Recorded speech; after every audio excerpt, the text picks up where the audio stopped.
This week, the Jewish people and the world witnessed divine retribution, justice in the world. Even the leaders of the whole world, of the United States of America, recognized that the downfall of Nasrallah reflects justice in this world. Like David HaMelech says, Rak be'einecha sabit, just look with your eyes, v'shilumas risha'im tireh, and you will see in this world the recompense of the wicked.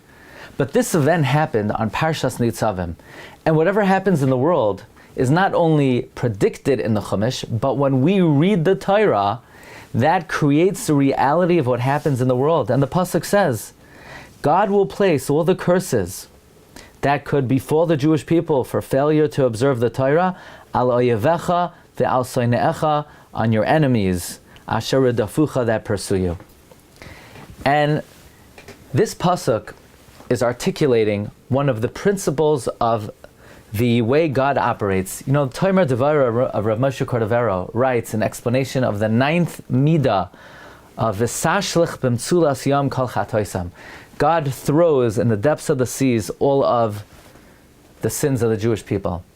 And the Tomer Devara observes, you know, when Paroi wanted to annihilate the Jewish people, it wasn't enough for God to free us.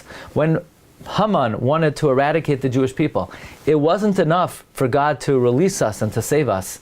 But Haman's plan boomeranged and backfired, and Haman was hanged on the very tree that he planned to kill Mordechai. And Paro wanted to drown the Jewish people, and Paro and his whole army was drowned.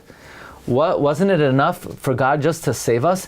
Did he really have to have that plan fire back on the enemy? And indeed, says the Tomer Devara, this is the operating principle of God. That when the Jewish people sin, and sometimes we're worthy of punishment, when we repent and God saves us, that looming threat, that decree, it's not enough that God abolishes it. No, it will then have an effect on the very enemy who tried to perpetrate it.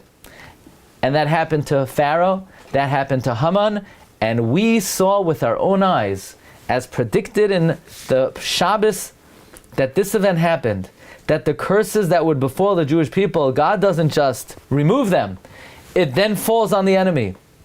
So this evil, wicked perpetrator who plotted so many acts of terror against the Jewish people and innocent civilians all over the world, it wasn't enough that God saved us, but the very plan of this wicked individual who was in the process of meeting with his associates and plotting more harm, it backfired against him, and the evil that he planned to do fell on his very head, and the curse of the Toichacha fell on him. This is what we saw this week on Chaf Hei Elul, on the day that we read the Pasuk, V'nasan Hashem leikecha, eis kol ha'olois ha'ela, al oyevecha ve'al soineecha, asher redafucha. Kain yichlu kol oivei Yisrael.